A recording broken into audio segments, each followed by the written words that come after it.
ਜਦੋਂ ਪੰਜਾਬ ਖਾਲਸਾ ਸਾਜਨਾ ਦਿਵਸ 14 ਅਪ੍ਰੈਲ ਵਾਲਾ ਆਉਂਦਾ ਹੈ, ਅਸੀਂ ਦੇਖਦੇ ਹਾਂ ਪੰਜਾਬ 'ਚ ਆਲਮੋਸਟ ਅਨਐਲਾਨੀਆ ਕਰਫਿਊ, ਖਾਸ ਤੌਰ ਤੇ ਤਖਤ ਸਾਹਿਬਾਨ ਤਿੰਨੋਂ ਹੀ ਸਾਡੇ ਵੱਡੇ ਤਖਤ ਜਿੱਥੇ ਵੱਡੇ ਇਕੱਠ ਹੁੰਦੇ ਨੇ, ਅਨੰਦਪੁਰ ਸਾਹਿਬ, ਕੇਸਗੜ੍ਹ ਸਾਹਿਬ, ਅਕਾਲ ਤਖਤ ਸਾਹਿਬ ਔਰ ਸਾਬੋਕੀ ਤਲਵੰਡੀ ਤਖਤ ਸ੍ਰੀ ਦਮਦਮਾ ਸਾਹਿਬ, ਉਹ ਫੌਜੀ ਛਾਉਣੀਆਂ ਬਣ ਜਾਂਦੇ ਨੇ ਪੈਰਾਮਿਲਟਰੀ ਫੋਰਸਿਸ ਦੇ। ਤਲਾਸ਼ੀਆਂ ਦੇ ਕੇ ਅੰਦਰ ਜਾਣਾ ਇੱਕ ਡਰ, ਇੱਕ ਖੌਫ ਪੈਦਾ ਕਰ ਦਿੱਤਾ ਜਾਂਦਾ। ਬਠਿੰਡਾ ਜ਼ਿਲ੍ਹੇ ਦਾ ਡਿਪਟੀ ਕਮਿਸ਼ਨਰ ਆਪਣੀ ਸਟੈਂਪ ਦੇ ਥੱਲੇ ਬਠਿੰਡੇ ਦੇ ਵਿੱਚ ਦਫਾ 144 ਲਾਗੂ ਕਰ ਦਿੰਦਾ। ਇਹ ਪਹਿਲਾਂ ਵੀ ਨਹੀਂ ਸੁਣਿਆ ਕਦੇ ਕਿ ਭਾਈ ਕਦੇ ਅੰਗਰੇਜ਼ੀ ਪੀਰੀਅਡ 'ਚ ਵੀ ਐਸਾ ਹੋਇਆ ਹੋਏ ਕਿ ਭਾਈ ਜਦੋਂ ਕਿ ਬਿਲਕੁਲ ਪੰਜਾਬ ਦੇ ਵਿੱਚ ਕਿਸੇ ਨੇ ਕਿਸੇ ਦੇ ਹਿੰਦੂ ਦੇ ਚਪੇੜ ਨਹੀਂ ਮਾਰੀ, ਕਿਸੇ ਸਿੱਖ ਨੇ, ਕੋਈ ਦੰਗੇ ਨਹੀਂ ਹੋਏ, ਕਿਸੇ ਨੇ ਕੋਈ ਜਿਹੜਾ ਹੈ ਉਹ ਕੋਈ ਲਾ ਐਂਡ ਆਰਡਰ ਨੂੰ ਹੱਥਾਂ 'ਚ ਨਹੀਂ ਲਿਆ।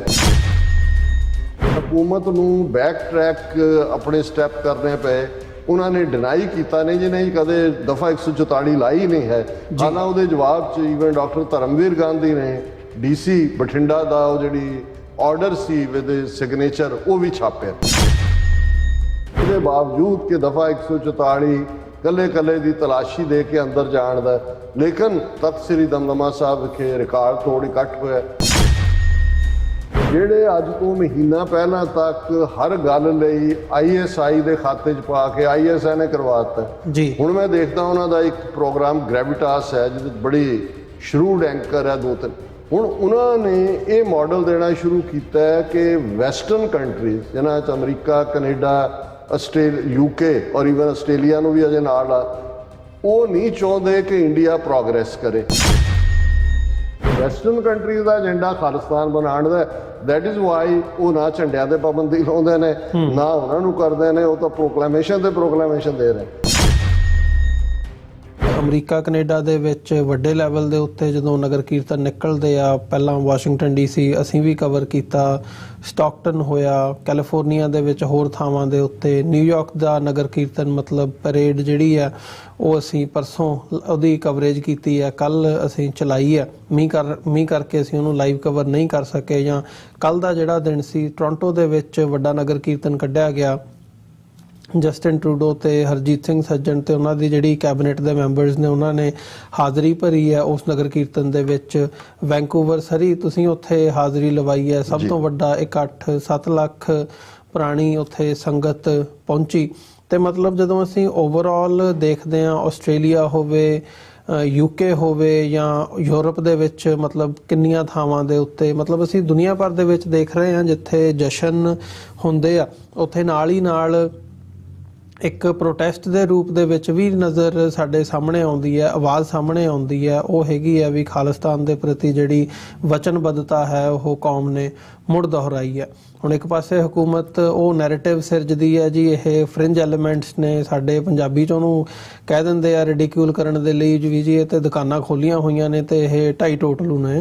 ਹੁਣ ਉਹੀ 2.5 ਟੋਟਲੂ ਨੇ ਜਿਨ੍ਹਾਂ ਦੀ ਕੀ ਕਹਿੰਦੇ ਹੁੰਦੇ ਆ ਵੀ ਹਰ ਇੱਕ ਸ਼ਹਿਰ ਦੇ ਵਿੱਚ ਉਹਨਾਂ ਦੇ ਨਗਰ ਕੀਰਤਨ ਨੇ, ਹਰ ਇੱਕ ਥਾਂ ਤੇ, ਹਰ ਇੱਕ ਕੰਟੀਨੈਂਟ ਦੇ ਵਿੱਚ ਉਹਨਾਂ ਦੇ ਝੰਡੇ ਝੂਲ ਰਹੇ ਨੇ, ਭਾਵੇਂ ਹਕੂਮਤ ਨਹੀਂ ਜਾਂ ਉਸ ਕਿਸਮ ਦੀ ਪੋਲੀਟੀਕਲ ਪਾਵਰ ਨਹੀਂ ਹੈਗੀ, ਪਰ 2.5 ਲੱਖ ਹਰ ਸ਼ਹਿਰ 'ਚ ਨੇ। ਬਿਲਕੁਲ। ਸੋ ਉਸ ਕਿਸਮ ਦਾ ਮਤਲਬ ਇੱਕ ਰਿਜ਼ੋਲਵ ਨਜ਼ਾਰਾ ਜਾਂ ਜਦੋਂ ਅਸੀਂ ਦੇਖਦੇ ਹਾਂ ਇੱਕ ਚੈਲੰਜ ਨਜ਼ਰ ਆਉਂਦਾ ਜਿਹਨੂੰ ਹਕੂਮਤ ਰਿਐਕਟ ਵੀ ਕਰਦੀ ਹੈ ਤੇ ਲਗਾਤਾਰ ਰਿਐਕਟ ਕਰ ਰਹੀ ਹੈ। ਉਹ ਆਸਟ੍ਰੇਲੀਆ ਹੋਵੇ, ਰੈਫਰੈਂਡਮ ਦੀ ਗੱਲ ਹੋਵੇ, ਅਕਾਲੀ ਦਲ ਅੰਮ੍ਰਿਤਸਰ ਨੂੰ ਹੋਵੇ, ਗਰਾਊਂਡ ਤੇ ਅੰਮ੍ਰਿਤਪਾਲ ਸਿੰਘ ਹੋਰਾਂ ਦੀ ਗੱਲ ਹੋਵੇ, ਜਾਂ ਬਾਹਰ ਡਾਇਸਪੋਰਾ ਦੀਆਂ ਐਕਟੀਵਿਟੀਜ਼ ਨੂੰ ਲੈ ਕੇ ਹੋਵੇ।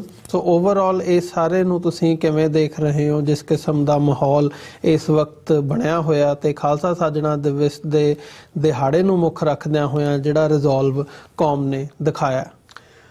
ਦੇਖੋ, ਜਦੋਂ ਵੀ ਪੰਜਾਬ ਦੀ ਧਰਤੀ ਦੇ ਉੱਤੇ ਕੋਈ ਵੱਡੀ ਘਟਨਾ, ਕੋਈ ਘੱਲੂਘਾਰਾ ਜਾਂ ਕੋਈ ਦੁਖਾਂਤ ਵਾਪਰਦਾ ਹੈ, ਜ਼ਾਹਰ ਹੈ ਕਿ ਇੱਕ ਤਾਂ ਰਿਐਕਸ਼ਨ ਇਮੀਡੀਏਟ ਹੁੰਦਾ ਹੈ ਜਿਹੜਾ ਨਜ਼ਰ ਆ ਰਿਹਾ ਹੁੰਦਾ ਹੈ। ਔਰ ਅਸੀਂ ਦੇਖਿਆ ਹੈ ਕਿ ਵੀ 6 ਹਫ਼ਤੇ ਪਹਿਲਾਂ ਲਗਭਗ 18 ਮਾਰਚ ਨੂੰ ਜਦੋਂ ਭਾਰਤ ਦੀਆਂ ਏਜੰਸੀਆਂ ਜਿਨ੍ਹਾਂ ਦੇ ਸਾਹਮਣੇ ਪੰਜਾਬ ਦੀ ਹਕੂਮਤ ਨੇ ਗੋਡੇ ਟੇਕੇ, ਲਾ ਐਂਡ ਆਰਡਰ ਉਹਨਾਂ ਦੇ ਜਿਹਦਾ ਸਟੇਟ ਦੀ ਜ਼ਿੰਮੇਵਾਰੀ ਹੈ ਉਹਨਾਂ ਦੇ ਹਵਾਲੇ ਕੀਤਾ, ਔਰ ਜਿਹੜੀ ਸਕ੍ਰਿਪਟ ਸੈਂਟਰਲ ਏਜੰਸੀਆਂ ਨੇ, ਕਿਸਾਨ ਮੋਰਚਾ ਜਦੋਂ ਫਤਹ ਹੁੰਦਾ ਹੈ, ਹਕੂਮਤ ਨੂੰ ਨਮੋਸ਼ੀ ਸਹਿਣੀ ਪੈਂਦੀ ਹੈ, 3 ਖੇਤੀ ਕਾਨੂੰਨ ਵਾਪਸ ਹੁੰਦੇ ਨੇ, ਤੇ ਜਿਹੜੀ ਸਕ੍ਰਿਪਟ ਉਹਨਾਂ ਨੇ ਲਿਖਣੀ ਸ਼ੁਰੂ ਕੀਤੀ ਉਹਦੀ ਇੰਪਲੀਮੈਂਟੇਸ਼ਨ ਹੁੰਦੀ ਹੈ, ਔਰ ਅਸੀਂ ਦੇਖਦੇ ਹਾਂ ਕਿ ਇੱਕਦਮ ਪੰਜਾਬ ਦੇ ਵਿੱਚ ਜੋ ਵਾਪਰਨਾ ਸ਼ੁਰੂ ਹੁੰਦਾ ਹੈ ਉਹ ਸਾਨੂੰ 80ਵਿਆਂ ਦੇ ਦਹਾਕੇ ਵੱਲ ਲੈ ਜਾਂਦਾ ਹੈ ਕਿ ਇੰਟਰਨੈਟ ਬੰਦ ਹੈ, 144 ਲੱਗ ਗਈ ਹੈ, ਘਰਾਂ ਚੋਂ ਚੁੱਕਿਆ ਜਾ ਰਿਹਾ ਹੈ, ਕਿਸੇ ਦਾ ਕੋਈ ਪਤਾ ਨਹੀਂ ਹੈ ਜਿਹਨੂੰ ਚੁੱਕਿਆ, ਕਿਹੜੀ ਪੁਲਿਸ ਆ ਗਈ, ਏਜੰਸੀਆਂ ਸੈਂਟਰ ਦੀਆਂ ਚੁੱਕ ਰਹੀਆਂ ਨੇ, ਲਿਜਾ ਰਹੀਆਂ ਨੇ। ਫਿਰ ਅਸੀਂ ਦੇਖਦੇ ਹਾਂ ਕਿ ਪੂਰੀ ਨੌਟੰਕੀ ਭਾਈ ਅੰਮ੍ਰਿਤਪਾਲ ਸਿੰਘ ਔਰ ਪਪਲਪ੍ਰੀਤ ਸਿੰਘ ਉਹਨਾਂ ਦੇ ਐਸਕੇਪ ਦੇ ਨਾਲ ਜੋੜ ਕੇ, ਜਿਸ ਦੇ ਵਿੱਚ ਫਿਰ ਪੰਜਾਬ ਤੋਂ ਇਲਾਵਾ ਸ਼ਾਹਬਾਦ, ਫਿਰ ਹਨੂਮਾਨਗੜ੍ਹ, ਗੰਗਾਨਗਰ, ਹਜ਼ੂਰ ਸਾਹਿਬ, ਪੀਲੀਭੀਤ, ਫਿਰ ਵਾਪਸ ਟਰੈਪ, ਔਰ ਇਹ ਫਾਈਨਲ ਇਹ ਸਾਰੇ ਦਾ ਡ੍ਰੌਪ ਸੀਨ ਹੁੰਦਾ ਆ ਕੇ ਜਦੋਂ ਕਿ ਰੋਡੇ ਪਿੰਡ ਦੇ ਵਿੱਚ ਜਿਹੜਾ ਸੰਤ ਜਰਨੈਲ ਸਿੰਘ ਖਾਲਸਾ ਪਿੰਡਾਂ ਵਾਲਿਆਂ ਦਾ ਜਨਮ ਸਥਾਨ ਹੈ, ਉਸ ਗੁਰਦੁਆਰਾ ਸਾਹਿਬ ਦੇ ਵਿੱਚ ਭਾਈ ਅੰਮ੍ਰਿਤਪਾਲ ਸਿੰਘ ਆਪਣੇ ਆਪ ਨੂੰ ਗ੍ਰਿਫਤਾਰੀ ਲਈ ਪੇਸ਼ ਕਰਦੇ ਨੇ। ਔਰ ਉਸ ਤੋਂ ਫੌਰਨ ਬਾਅਦ ਜਿਹੜਾ ਗੁਰਦੁਆਰਾ ਕੋਤਵਾਲੀ ਸਾਹਿਬ ਮੋਰਿੰਡਾ ਵਾਲਾ ਵਾਕਿਆ ਜਿਹਦਾ ਹੁਣੇ ਅਸੀਂ ਜ਼ਿਕਰ ਕਰਕੇ ਹਟੇ ਹਾਂ, ਉਹ ਵਾਪਰਦਾ। ਔਰ ਮੈਂ ਬਹੁਤ ਸਾਰੇ ਜਿਹੜਾ ਕ੍ਰਿਟੀਕਲ ਮੀਡੀਆ ਹਿੰਦੂ ਤਵੀਆਂ ਦਾ ਜਿਹੜਾ ਉਹ ਦੇਖਦਾ ਹੈ, ਬਾਹਰਲੇ ਸਿੱਖਾਂ ਦੀ ਹਰ ਐਕਟੀਵਿਟੀ ਦੇ ਉੱਤੇ ਨਜ਼ਰ ਰੱਖਦਾ ਹੈ, ਉਹਦੇ 'ਚ ਮੈਂ ਦੇਖ ਰਿਹਾ ਸੀ ਕਿ ਵੀ ਉਹਨਾਂ ਨੇ ਕਿਹਾ ਵੀ ਇੱਕਦਮ ਜਦੋਂ 18 ਮਾਰਚ ਤੋਂ ਇਹ ਜੋ ਉਹਨਾਂ ਨੇ ਇੱਕ ਨਵਾਂ ਕ੍ਰੈਕਡਾਊਨ ਦੇ ਨਾਂ ਥੱਲੇ ਸਿੱਖਾਂ ਦੇ ਖਿਲਾਫ ਇੱਕ ਨਵੀਂ ਜਿਹੜੀ ਹੈ ਉਹ ਆਪਰੇਸ਼ਨ ਲਹਿਰ ਸ਼ੁਰੂ ਕੀਤੀ, ਕਿ ਉਹਨੇ ਕਿਹਾ ਕਿ ਵੀ ਬਹੁਤ ਵੱਡੇ ਵੱਡੇ ਪ੍ਰੋਟੈਸਟ ਹੋਏ ਸਿੱਖਾਂ ਦੇ। ਔਰ ਉਹ 'ਚ ਉਹਨਾਂ ਨੇ ਕਿਹਾ ਵੀ ਜਿਵੇਂ ਕਿਸਾਨ ਮੋਰਚੇ ਵੇਲੇ ਜਿੱਥੇ ਜਿੱਥੇ ਪ੍ਰੋਟੈਸਟ ਹੋਏ ਸੀ ਉੱਥੇ ਹੀ ਉਵੇਂ ਹੋਏ। ਔਰ ਉਹਦੇ 'ਚ ਦੂਸਰਾ ਉਹਨਾਂ ਦਾ ਪਾਰਟ ਸੀ ਕਿ ਯੰਗ ਜਨਰੇਸ਼ਨ ਬੜੀ ਵੱਡੀ ਗਿਣਤੀ ਦੇ ਵਿੱਚ ਸ਼ਮੂਲੀਅਤ ਹੋਈ, ਉਹਨਾਂ ਨੇ ਸ਼ਮੂਲੀਅਤ ਕੀਤੀ, ਜਿਹੜੀ ਏਜੰਸੀਆਂ ਲਈ ਫਿਕਰ ਦਾ ਕਾਰਨ ਹੈ।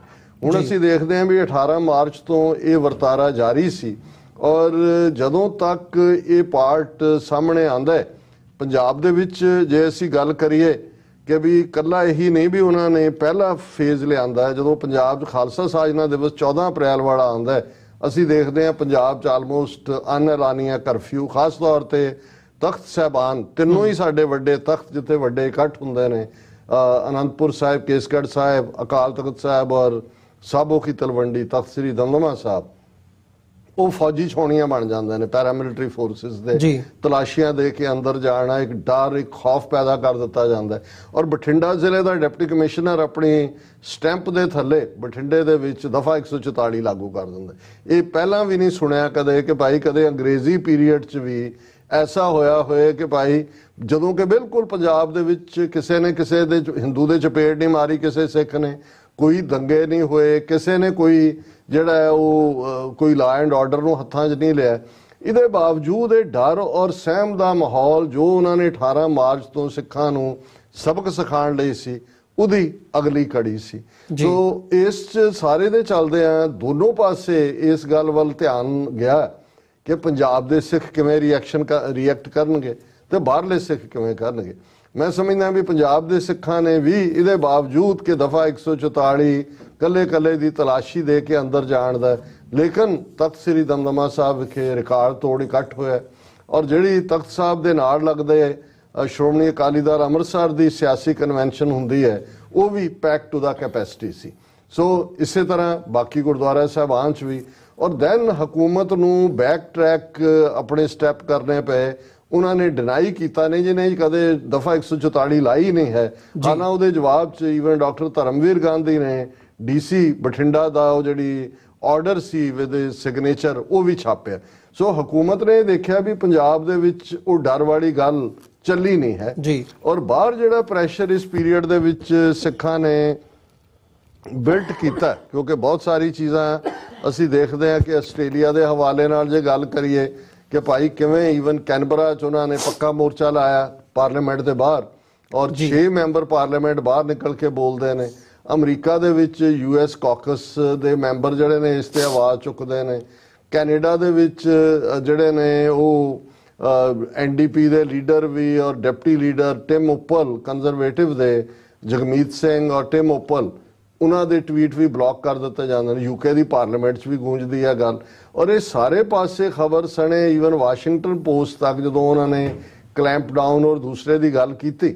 ਹੁਣ ਇਹ ਸਾਰਾ ਨੇ ਉਹਨਾਂ ਨੂੰ ਹੋਰ ਵੀ ਤਕਲੀਫ ਦਿੱਤੀ ਕਿ ਬਈ ਗੱਲ ਅਸੀਂ ਤਾਂ ਅੰਮ੍ਰਿਤਪਾਲ ਸਿੰਘ ਨੂੰ ਔਰ ਦੂਜਾ ਇੱਕ ਵੱਡਾ ਆਤੰਕਵਾਦੀ ਬਣਾ ਕੇ ਪੇਸ਼ ਕੀਤਾ ਸੀ, ਦਹਿਸ਼ਤਗਰਦ, ਔਰ ਜਿਹੜੀਆਂ ਸਟੋਰੀ ਸਾਰੀਆਂ ਚੱਲ ਰਹੀਆਂ ਸੀ ਉਹਦੇ ਮੱਦੇ ਨਜ਼ਰ ਬਜਾਏ ਕਿ ਸਿੱਖਾਂ ਦੇ ਵਿੱਚ ਡਰ, ਖੌਫ ਜਾਂ ਸਹਿਮ ਪੈਦਾ ਹੁੰਦਾ। ਈਵਨ ਮੈਂ ਇਹ ਜ਼ਰੂਰ, ਕਿਉਂਕਿ ਜਦੋਂ ਅਸੀਂ ਗੱਲ ਓਵਰਆਲ ਕੰਟੈਕਸਟ ਕਰ ਰਹੇ ਹਾਂ, ਉਹਨਾਂ ਪਰਿਵਾਰਾਂ ਨੂੰ ਵੀ ਜਿਨ੍ਹਾਂ ਦੇ ਨੌਜਵਾਨ ਬੱਚੇ 10 ਜਿਹੜੇ ਨੇ ਉਹ ਬਾਹਰ ਨੇ, ਉਹਨਾਂ 'ਚ ਚਾਚਾ ਵੀ ਨੇ ਅੰਮ੍ਰਿਤਪਾਲ ਸਿੰਘ ਦੇ, ਉਹ ਮਾਤਾਵਾਂ ਪਿਤਾਵਾਂ ਨੇ ਉਹਨਾਂ ਦੇ ਵੀ ਜਿਵੇਂ ਡਿਫਾਈਂਸ ਦਿੱਤੀ, ਜਿਵੇਂ ਉਹਨਾਂ ਨੇ ਬਾਹਰ ਆ ਕੇ ਇਹਨੂੰ ਸਿੱਖੀ ਸਿਦਕ ਨਾਲ ਜੋੜ ਕੇ ਆਪਣੇ ਸਿਦਕ ਨਿਭਾਉਣ ਦੀ ਗੱਲ ਕੀਤੀ ਤੇ ਸਰਕਾਰ ਨੂੰ ਝੂਠਿਆ ਸਾਬਤ ਕੀਤਾ। ਸੋ ਮੈਂ ਸਮਝਦਾ ਵੀ ਬਾਕੀਆਂ ਨੂੰ ਤਾਂ ਇਹਨਾਂ ਨੇ ਕੀ ਡਰਾਉਣਾ ਸੀ, ਇਹ ਤਾਂ ਜਿਹੜੇ ਪਰਿਵਾਰਾਂ ਦੇ ਕਮਾਊ ਪੁੱਤ ਚਲੇ ਗਏ, ਪਤਾ ਨਹੀਂ ਕਦੋਂ ਉਹਨਾਂ ਨੇ ਛੱਡਣੇ ਨੇ, NSA ਲਾ ਕੇ ਅਨਲਿਮਿਟਿਡ ਰੱਖਿਆ ਹੋਇਆ, ਉਹਨਾਂ ਨੇ ਵੀ ਡਿਫਾਈਂਸ ਦਿੱਤੀ।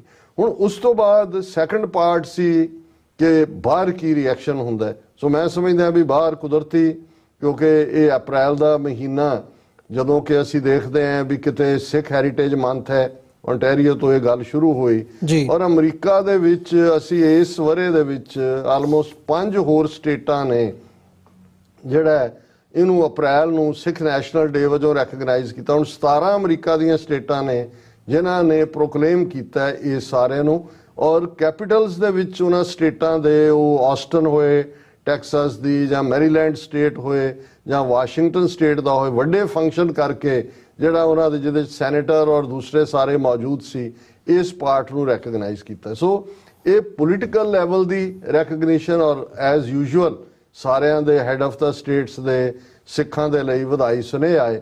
ਹੁਣ ਇਹਦੇ ਨਾਲ ਨਾਲ ਫਿਰ ਸੀ ਕਿ ਹੁਣ ਸਿੱਖ ਇਹ ਤਾਂ ਇਹਨੂੰ ਤਾਂ ਤੁਸੀਂ ਸਿੱਖ ਸਪੈਸੀਫਿਕ ਲੌਬਿੰਗ ਦੇ ਥੱਲੇ ਕਹਿ ਸਕਦੇ ਹੋ ਕਿ ਵੀ ਉਹਨਾਂ ਨੇ ਲਾਮਬੰਦੀ ਕੀਤੀ, ਕਿਉਂਕਿ ਜਦੋਂ ਇਸ ਕਿਸਮ ਦਾ ਹੁੰਦਾ ਇਹਦੇ ਪਿੱਛੇ ਬਹੁਤ ਲੰਬਾ ਜਿਹੜਾ ਉਹ ਲੌਬਿੰਗ ਪਾਰਟ ਜੁੜਿਆ ਹੁੰਦਾ।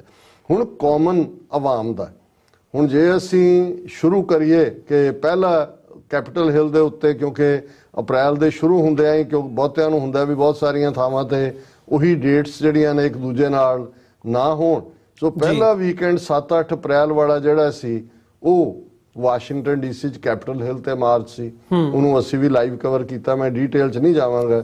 ਜਿਵੇਂ ਹਜ਼ਾਰਾਂ ਦੀ ਗਿਣਤੀ 'ਚ ਸਿੱਖ ਸੰਗਤਾਂ ਨੇ, ਔਰ ਉਤਸ਼ਾਹ, ਇੱਕ ਪਾਰਟ ਗਿਣਤੀ ਹੁੰਦਾ, ਗਿਣਤੀ ਦਾ ਤੁਸੀਂ ਕਿਤੇ ਮੇਲਾ ਲਾ ਲਓ, ਭੰਗੂੜੇ ਨਿਆਣਿਆਂ ਨੂੰ ਜਿਹੜਾ ਘੁਮਾਉਣ ਦਾ ਲਾ ਦਿਓ, ਜਾਂ ਫ੍ਰੀ ਕੋਈ ਚੀਜ਼ ਦਾ ਲੰਗਰ ਲਾ ਲਓ, ਭੀੜ ਇਕੱਠੀ ਹੋ ਜਾਏਗੀ ਕਿਤੇ ਵੀ, ਉਹ ਕਿਸੇ ਵੀ ਕੌਮ 'ਚ ਹੋ ਸਕਦੀ। ਲੇਕਿਨ ਗੱਲ ਇਹਦੇ ਨਾਲ ਮੈਸੇਜ ਹੈ, ਐਂਥੂਜ਼ੀਆਜ਼ਮ ਹੈ, ਔਰ ਜੋ ਪੰਜਾਬ ਦੇ ਵਿੱਚ ਚੱਲ ਰਿਹਾ ਸੀ ਉਸ ਦਾ ਰਿਐਕਸ਼ਨ ਜਾਂ ਉਸ ਦੀ ਰਿਫਲੈਕਸ਼ਨ ਜੇ ਸਿੱਖਾਂ ਦੇ ਐਂਗਲ ਤੋਂ ਕਹਿਣੀ ਹੋਏ ਤਾਂ ਸਾਡੇ ਨਗਰ ਕੀਰਤਨ ਬਣ ਕੇ ਉੱਭਰੇ। ਸ਼ੁਰੂ ਤੋਂ ਅਖੀਰ ਤੱਕ ਕੈਪੀਟਲ ਹਿੱਲ ਜਿਹੜਾ ਉਹ ਖਾਲਿਸਤਾਨੀ ਝੰਡਿਆਂ ਦੇ ਵਿੱਚ ਰੰਗਿਆ ਹੋਇਆ ਸੀ, ਔਰ ਇਹ ਮੈਸੇਜ ਸੀ। ਉਸ ਤੋਂ ਅਗਲਾ ਵੀਕਐਂਡ ਤੁਸੀਂ ਵੀ ਕਵਰ ਕੀਤਾ ਸਟਾਕਟਨ, ਜਿਹੜਾ ਆਲਮੋਸਟ 1 ਸੈਂਚਰੀ ਤੋਂ ਵੀ ਪੁਰਾਣਾ ਗੁਰਦੁਆਰਾ ਸਾਹਿਬ ਹੈ, ਉੱਥੇ ਵੀ ਜਿਸ ਅੰਦਾਜ਼ ਦੇ ਵਿੱਚ ਇਹ ਸਾਰਾ ਪਾਰਟ ਸਾਹਮਣੇ ਆਇਆ ਉਹ ਆਪਣੇ ਆਪ ਦੇ ਵਿੱਚ ਸੀ ਕਿ ਜਿਵੇਂ ਸਟਾਕਟਨ ਦੀਆਂ ਸੜਕਾਂ ਦੇ ਉੱਤੇ ਖਾਲਿਸਤਾਨ ਇੱਕ ਹਕੀਕਤ ਬਣ ਕੇ ਉੱਭਰਿਆ ਹੋਇਆ। ਫਿਰ ਅਸੀਂ 22-23 ਵਾਲੇ ਵੀਕਐਂਡ ਤੇ ਆ ਜਾਈਏ ਸਰੀ ਦੇ ਵਿੱਚ। ਹੁਣ ਅਸੀਂ ਇਸ ਦਾ ਜ਼ਿਕਰ ਵੀ ਕੀਤਾ ਸੀ ਕਿ ਆਫੀਸ਼ੀਅਲ ਫਿਗਰ 7 ਲੱਖ ਦੀ ਗਿਣਤੀ ਸਰੀ ਦੇ ਨਗਰ ਕੀਰਤਨ ਦੇ ਵਿੱਚ, ਔਰ ਸ਼ੁਰੂ ਤੋਂ ਅਖੀਰ ਤੱਕ ਖਾਲਿਸਤਾਨ ਦੇ ਝੰਡੇ ਜਿਹੜੇ ਨੇ ਆਪਣੇ ਆਪ ਦੇ ਵਿੱਚ ਸੁਨੇਹਾ ਸੀ। ਅਦਰਵਾਈਜ਼ ਉਹ ਸਾਰੀ ਸੈਂਸਸ ਕੈਨੇਡਾ 'ਚ ਸਿੱਖਾਂ ਦੀ ਗਿਣਤੀ 7-8 ਲੱਖ ਕੱਢਦੇ ਨੇ, ਪਰ ਕੱਲਾ ਸਰੀ ਦੀਆਂ ਸੜਕਾਂ ਦੇ ਉੱਤੇ ਇੰਨੇ ਲੋਕ ਜਿਹੜੇ ਨੇ ਇਹ ਆਪਣੇ ਆਪ ਦੇ ਵਿੱਚ ਸੀ ਕਿ ਭਾਈ ਕੌਮ ਜਿਹੜੀ ਹੈ ਉਸ ਰਿਪਰੈਸ਼ਨ ਦਾ ਕੀ ਜਵਾਬ ਦਿੰਦੀ ਹੈ। ਔਰ ਨਿਊਯਾਰਕ ਦੀ ਪੈਰੇਡ ਜਿਹੜੀ ਪਰਸੋਂ ਬੀਤੀ ਹੈ, ਇਹ ਕਿਉਂਕਿ ਅਲਟੀਮੇਟਲੀ ਇਸ ਦਾ ਓਰੀਜਨ ਹੀ ਐਜ਼ ਏ ਖਾਲਿਸਤਾਨੀ ਡੇ ਪੈਰੇਡ ਹੋਇਆ, ਜਦੋਂ ਕਿ ਜੂਨ 84 ਦੇ ਫੌਜੀ ਹਮਲੇ ਤੋਂ ਬਾਅਦ ਘੱਲੂਘਾਰਾ ਜਦੋਂ ਇਹਨਾਂ ਨੇ ਵਰਤਾਇਆ 15 ਅਗਸਤ ਵਾਲੀ ਇੰਡੀਆ ਡੇ ਪੈਰੇਡ ਦੇ ਫਲੋਟ ਸਿੰਘਾਂ ਨੇ ਨੌਜਵਾਨਾਂ ਨੇ ਉਲਟਾਏ, ਉਸ ਦੀ ਰਿਫਲੈਕਸ਼ਨ ਚੋਂ 2-3 ਸਾਲ ਜਿਹੜਾ ਹੈ ਉਹ 2 ਸਾਲ ਨੈਗੋਸ਼ੀਏਟ ਕੀਤਾ, ਉਹੀ ਰਾਊਟ ਲੈ ਕੇ। ਹੁਣ ਬਹੁਤ ਨੂੰ ਸੀ ਜੀ ਜੇ 37 ਵਰੇ ਤੋਂ ਹੈ ਤੇ ਇਹਨੂੰ 35ਵੀਂ ਪਰੇਡ ਕਿਉਂ ਕਹਿੰਦੇ ਨੇ, ਸ਼ਾਇਦ ਬਹੁਤਿਆਂ ਨੂੰ ਨਹੀਂ ਪਤਾ ਵੀ ਕੋਵਿਡ ਦੇ ਚੱਲਦੇ ਆ ਜਿਹੜੀ 2 ਸਾਲ ਪਰੇਡ ਨਹੀਂ ਹੋਈ, ਉਹਦੀ ਵਜ੍ਹਾ ਕਰਕੇ 2 ਸਾਲ ਵਿੱਚੋਂ ਮਿਸ ਨੇ। ਲੇਕਿਨ ਇਸ ਪੈਰੇਡ ਦਾ ਓਰੀਜਨ ਵੀ ਖਾਲਿਸਤਾਨ ਡੈਕਲੇਰੇਸ਼ਨ ਵਾਲੇ ਵਰੇ ਦੇ ਨਾਲ ਹੁੰਦਾ ਹੈ, 1986 ਦੇ ਨਾਲ। ਹੁਣ ਜੋ ਨਿਊਯਾਰਕ ਦੇ ਵਿੱਚ ਵਰਤਾਰਾ ਸੀ, ਇਹਨਾਂ ਵੈਦਰ ਫੋਰਕਾਸਟ, ਥੰਡਰ ਸਟਾਰਮ, ਮੀਂਹ, ਔਰ ਇਹਦੇ 'ਚ ਕੋਈ ਸ਼ੱਕ ਨਹੀਂ ਹੈ, ਮੈਨੂੰ ਵੀ ਆਲਮੋਸਟ 30 ਸਾਲ ਹੋ ਗਏ ਨੇ ਨਿਊਯਾਰਕ ਪੈਰੇਡ 'ਚ ਸ਼ਾਮਲ ਹੁੰਦੇ ਆ। ਇਸ ਕਿਸਮ ਦਾ ਥੋੜੀ ਬਹੁਤ ਡ੍ਰਿਜ਼ਲਿੰਗ ਵਾਲੀਆਂ ਪਰੇਡਸ ਤਾਂ ਰਹੀਆਂ, ਪਰ ਅਨਐਂਡਿੰਗ 2 ਦਿਨ ਤੋਂ ਜਿਹੜਾ ਚੱਲ ਰਿਹਾ ਮੀਂਹ ਸੀ ਉਹ ਇੰਨੀ ਤੇਜ਼ੀ ਦੇ ਨਾਲ, ਔਰ ਈਵਨ ਜਦੋਂ ਤੁਸੀਂ ਵੀ ਪਹੁੰਚੇ ਹੋ ਔਰ ਪਹਿਲਾ ਮਾਹੌਲ ਜਿਹੜਾ ਸੀ ਉਹਦੇ 'ਚ ਲੱਗਦਾ ਸੀ ਵੀ ਅੱਜ, ਲੇਕਿਨ ਵਿਦ ਇਨ ਆਵਰਸ ਅਸੀਂ ਦੇਖਿਆ ਕਿ ਭਾਈ ਕਿਵੇਂ ਸੰਗਤ ਉਮੜੀ, ਕਿਵੇਂ ਬੱਸਾਂ ਦੇ ਵਿੱਚ ਵੀ, ਔਰ ਕਿਸ ਕਦਰ ਔਰ ਜਿਹੜਾ ਐਂਥੂਸੀਆਜ਼ਮ ਸੀ, ਜਿਹੜਾ ਚਾਰ ਚੁਫੇਰਾ ਖਾਲਿਸਤਾਨ ਸੀ। ਔਰ ਮੈਂ ਰਾਦਰ ਇਸ ਫਾਰਮੈਟ ਤੋਂ ਤੁਹਾਨੂੰ ਸਭ ਨੂੰ TV 84 ਦੀ ਟੀਮ ਨੂੰ ਕਮੈਂਡ ਕਰਨਾ ਚਾਹੁੰਦਾ ਕਿ ਵੀ ਬਹੁਤ ਚੰਗੇ ਢੰਗ ਦੇ ਨਾਲ ਇਸ ਦੇ ਬਾਵਜੂਦ ਕਿ ਇੰਨੇ ਮੀਂਹ ਦੇ ਵਿੱਚ ਇਕਵਿਪਮੈਂਟ ਨੂੰ ਸੰਭਾਲਣਾ ਉਹ ਸਾਰਿਆਂ ਨੂੰ ਸੌਖਾ ਨਹੀਂ ਹੈ। That was remarkable. ਔਰ ਜਦੋਂ ਇਹ ਕੱਲ ਅਪਲੋਡ ਹੁੰਦੀ ਹੈ YouTube ਔਰ Facebook ਤੇ ਬਹੁਤ ਵੱਡੀ ਗਿਣਤੀ ਦੇ ਵਿੱਚ ਸਾਡੇ ਵਿਊਅਰਸ ਨੇ ਉਸ ਦੇ ਉੱਤੇ ਕਮੈਂਟ ਕੀਤੇ ਨੇ, ਕਿਉਂਕਿ TV 84 ਇੱਕੋ ਇੱਕ ਚੈਨਲ ਹੈ ਜਿਹਨੇ ਇਹਨੂੰ ਬਿਗਨਿੰਗ ਤੋਂ ਐਂਡ ਤੱਕ ਆਲਮੋਸਟ 2.5 ਘੰਟੇ ਤੋਂ ਜ਼ਿਆਦਾ ਉਸ ਦੀ ਕਵਰੇਜ ਕੀਤੀ ਹੈ। ਹੁਣ ਕੈਨੇਡਾ ਦੇ ਹਵਾਲੇ, ਕਿਉਂਕਿ ਇਹ ਤਾਂ ਅਸੀਂ ਇਮੀਡੀਏਟ ਜਿਹਦੇ ਅਸੀਂ ਖੁਦ ਸਾਖੀ ਹੈ ਉਸ ਦਾ ਅਸੀਂ ਜ਼ਿਕਰ ਕੀਤਾ। ਹੁਣ ਸਰੀ ਤੋਂ ਇਲਾਵਾ ਜੇ ਪਾਰਟਿਸਿਪੇਸ਼ਨ ਦੀ ਗੱਲ ਕਰੀਏ, ਜਸਟਿਨ ਟਰੂਡੋ ਔਰ ਉਹਦੀ ਟੀਮ ਨੂੰ ਕਿਵੇਂ ਡਿਮੋਨਾਈਜ਼ ਕੀਤਾ ਇੰਡੀਅਨ ਮੀਡੀਆ ਨੇ ਕਿ ਉਹਨਾਂ ਨੂੰ ਲੱਗਦਾ ਸੀ ਕਿ ਹੁਣ ਜਸਟਿਨ ਟਰੂਡੋ ਜਿਹੜਾ ਕਿਤੇ ਸਿੱਖਾਂ ਦੇ ਇਕੱਠ ਦੇ ਨੇੜੇ ਵੀ ਨਹੀਂ ਜਾਏਗਾ ਜਦੋਂ ਉਹ ਇੰਡੀਆ ਦੇ ਦੌਰੇ ਤੇ ਗਿਆ। ਲੇਕਿਨ ਕੱਲ ਅਸੀਂ ਦੇਖਦੇ ਹਾਂ ਕਿ ਜਿਹੜਾ ਵੱਡਾ ਨਗਰ ਕੀਰਤਨ ontario ਦੇ ਵਿੱਚ ਉਹਨਾਂ ਦੀ ਗੁਰਦੁਆਰਾ ਕੌਂਸਲ ਵੱਲੋਂ ਹੁੰਦਾ ਉਸ ਦੇ ਵਿੱਚ ਉਹ ਖੁਦ ਹੀ ਨਹੀਂ, ਉਸੇ ਹੀ ਬਹੁਤ ਸਾਰੇ ਜਿਨ੍ਹਾਂ 'ਚ ਹਰਜੀਤ ਸਿੰਘ ਸੱਜਣ ਵੀ ਨੇ, ਉਹਨਾਂ ਦੀ ਕੈਬਨਿਟ ਦੇ ਬਾਕੀ ਮੈਂਬਰ ਵੀ। ਇਹ ਮੈਸੇਜ ਹੈ, ਇਹ ਡਿਫਾਈਂਸ ਹੈ, ਕਿਉਂਕਿ ਇਸੇ ਕੈਨੇਡਾ ਦੇ ਉੱਤੇ ਖਾਲਿਸਤਾਨ ਰੈਫਰੈਂਡਮ ਦੇ ਚੱਲਦਿਆਂ ਦਬਾਅ ਬਣਾਇਆ ਗਿਆ, ਪ੍ਰੋਟੈਸਟ ਕੀਤਾ ਗਿਆ, ਡਿਮਾਰਸ਼ੇ ਦਿੱਤਾ ਗਿਆ, ਟਰੈਵਲ ਐਡਵਾਈਜ਼ਰੀ ਦਿੱਤੀ ਗਈ, ਸਬੰਧ ਖਰਾਬ ਹੋਣ ਦੀਆਂ ਧਮਕੀਆਂ ਕੀ ਸਬੰਧ ਖਰਾਬ ਹੋਏ। ਲੇਕਿਨ ਜਸਟਿਨ ਟਰੂਡੋ ਔਰ ਦੂਸਰਿਆਂ ਨੇ ਦੱਸਿਆ ਕਿ ਉਹ ਸਿੱਖਾਂ ਦੇ ਨਾਲ ਖਲੋਤੇ ਨੇ। ਇੱਥੇ ਵੀ ਹੈ UK ਦੇ ਹਵਾਲੇ ਨਾਲ ਵੀ, ਔਰ ਵੱਡੇ ਵੱਡੇ ਉੱਥੇ ਤਾਂ ਵੈਸੇ ਹੀ ਜਿਹੜਾ ਆਮ ਹਾਲਤਾਂ 'ਚ ਵੀ ਉੱਥੇ ਵੱਡੇ ਇਕੱਠ ਹੁੰਦੇ ਨੇ। ਹੁਣ ਮੈਂ ਨੈਰੇਟਿਵ ਦੀ ਗੱਲ, ਤੁਸੀਂ ਦੁਸ਼ਮਣ ਦੀ ਨਿਗਾਹ ਤੋਂ ਦੇਖੋ, ਜਿਹੜੇ ਅੱਜ ਤੋਂ ਮਹੀਨਾ ਪਹਿਲਾਂ ਤੱਕ ਹਰ ਗੱਲ ਲਈ ISI ਦੇ ਖਾਤੇ 'ਚ ਪਾ ਕੇ ISI ਨੇ ਕਰਵਾਤਾ। ਹੁਣ ਮੈਂ ਦੇਖਦਾ ਉਹਨਾਂ ਦਾ ਇੱਕ ਪ੍ਰੋਗਰਾਮ ਗ੍ਰੈਵਿਟਾਸ ਹੈ ਜਿਹਦੇ 'ਚ ਬੜੀ ਸ਼ਰੂਡ ਐਂਕਰ ਹੈ 2-3। ਹੁਣ ਉਹਨਾਂ ਨੇ ਇਹ ਮਾਡਲ ਦੇਣਾ ਸ਼ੁਰੂ ਕੀਤਾ ਕਿ ਵੈਸਟਰਨ ਕੰਟਰੀਜ਼ ਜਿਨ੍ਹਾਂ 'ਚ ਅਮਰੀਕਾ, ਕੈਨੇਡਾ, UK ਔਰ ਈਵਨ ਆਸਟ੍ਰੇਲੀਆ ਨੂੰ ਵੀ ਅਜੇ ਨਾਲ ਆ, ਉਹ ਨਹੀਂ ਚਾਹੁੰਦੇ ਕਿ ਇੰਡੀਆ ਪ੍ਰੋਗਰੈਸ ਕਰੇ, ਕਿਉਂਕਿ ਇੰਡੀਆ ਜਿਹੜਾ ਉਹ ਬੜਾ ਫਾਸਟ ਵਿਸ਼ਵ ਗੁਰੂ ਬਣਨ ਜਾ ਰਿਹਾ ਹੈ। ਔਰ ਇਹ ਹੁਣ ਵੈਸਟਰਨ ਕੰਟਰੀਜ਼ ਦਾ ਏਜੰਡਾ ਖਾਲਿਸਤਾਨ ਬਣਾਉਣ ਦਾ। ਦੈਟ ਇਜ਼ ਵਾਈ ਉਹ ਨਾ ਝੰਡਿਆਂ ਤੇ ਪਾਬੰਦੀ ਲਾਉਂਦੇ ਨੇ, ਨਾ ਉਹਨਾਂ ਨੂੰ ਕਰਦੇ ਨੇ, ਉਹ ਤਾਂ ਪ੍ਰੋਕਲੇਮੇਸ਼ਨ ਤੇ ਪ੍ਰੋਕਲੇਮੇਸ਼ਨ ਦੇ ਰਹੇ।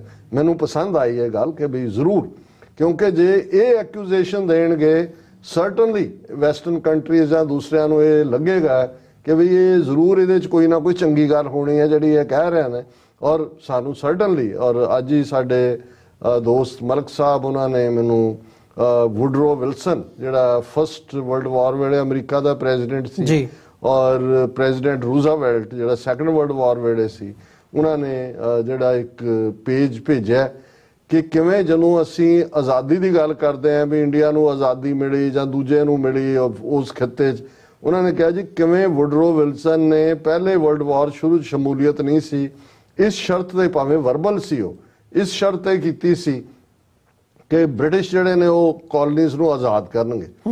ਤੇ ਸੈਕੰਡ ਵਰਲਡ ਵਾਰ ਵੇਲੇ ਲਿਖਤੀ ਸੀ ਰੂਜ਼ਵੈਲਟ ਦੇ ਨਾਲ, ਚਰਚਲ ਭਾਵੇਂ ਹਾਰ ਗਿਆ, ਜਿਹੜਾ ਉਹਦੀ ਪਾਰਟੀ ਹਾਰ ਗਈ ਸੀ, ਆਪਣੀ ਸੀਟ ਤਾਂ ਜਿੱਤ ਗਿਆ ਸੀ। ਔਰ ਜੇ ਐਟਲੀ ਨੂੰ ਜਿਹੜਾ ਅਗਲੇ 10 ਸਾਲਾਂ 'ਚ 60 ਮੁਲਕ ਜਿਹੜੇ ਨੇ ਬ੍ਰਿਟਿਸ਼ ਦੇ ਗ੍ਰਿਪ 'ਚੋਂ ਨਿਕਲੇ, ਜਿਹੜੀਆਂ ਕਾਲੋਨੀ ਸੀ, ਉਹਦਾ ਕਾਰਨ ਇਹ ਸੀ। ਸੋ ਮੈਨੂੰ ਇਹ ਬਹੁਤ ਯੂਨੀਕ ਗੱਲ ਹੈ ਕਿ ਵੀ ਜਿਹੜਾ ਈਵਨ ਸੋ ਕਾਲਡ ਫਰੀडम्स ਵੀ ਪੋਸਟ ਸੈਕੰਡ ਵਰਲਡ ਵਾਰ ਮਿਲੀਆਂ, ਉਹਦੇ 'ਚ ਅਮਰੀਕਾ ਨੇ ਵੱਡਾ ਰੋਲ ਅਦਾ ਕੀਤਾ ਹੋਇਆ ਸੀ। ਔਰ ਇਹੀ ਰੀਜ਼ਨ ਜੇ ਹੁਣ, ਔਰ ਇਹਦੇ 'ਚ ਕੋਈ ਸ਼ੱਕ ਨਹੀਂ ਹੈ ਕਿ 4000 ਸਾਲ ਤੋਂ ਹਿੰਦੂ ਤਵੀਆਂ ਨੇ ਐਜੂਕੇਸ਼ਨ ਤਾਂ ਰਿਜ਼ਰਵ ਕੀਤੀ ਹੋਈ ਸੀ ਆਪਣੇ ਲਈ। ਸੋ ਸਾਡੇ ਤੋਂ ਬਿਯੋਂਡ ਉਹ ਦੇਖ ਸਕਦੇ ਨੇ। ਸਾਨੂੰ ਸ਼ਾਇਦ ਬਹੁਤਿਆਂ ਨੂੰ ਸਮਝ ਨਾ ਹੋਏ ਕਿ ਭਾਈ ਇਹ ਕਿਵੇਂ ਵੈਸਟ ਜਾਂ ਅਮਰੀਕਾ ਜਾਂ ਯੂਰਪ ਉਹ ਕਿਵੇਂ ਸਿੱਖਾਂ ਦੇ ਹੱਕ 'ਚ ਖਲੋ ਰਿਹਾ ਜਾਂ ਖਲੋਏਗਾ, ਲੇਕਿਨ ਉਹਨਾਂ ਨੂੰ ਨਜ਼ਰ ਆ ਰਿਹਾ ਕਿ ਜੀ ਇਹ ਹੁਣ ਖਾਲਿਸਤਾਨ ਦਾ ਮਾਡਲ ਜਿਹੜਾ ਹੈ, ਔਰ ਘੱਟੋ ਘੱਟ ISI ਵਾਲੇ ਥੋੜੀ ਦੇਰ ਸਾਹ ਲੈ ਸਕਦੇ ਨੇ, ਕਿਉਂਕਿ ਹੁਣ ਅਮਰੀਕਾ ਔਰ ਦੂਸਰਿਆਂ ਨੂੰ ਜਿਹੜੀ ਹੈ ਇਹਦੇ ਲਈ ਜਵਾਬਦੇਹੀ ਦੇਣੀ ਪੈਗੀ। ਸੋ ਮੈਂ ਸਮਝਦਾ ਵੀ ਇਹ ਖਾਲਸਾ ਸਾਜਨਾ ਦਿਵਸ ਦੇ ਇਹਨਾਂ ਨਗਰ ਕੀਰਤਨਾਂ ਇਸ ਪੀਰੀਅਡ ਦੀ ਲੌਬੀ ਦਾ ਇਹ ਸਿੱਧਾ ਜਿਹੜਾ ਹੈ ਉਹ ਇਫੈਕਟ ਹੈ।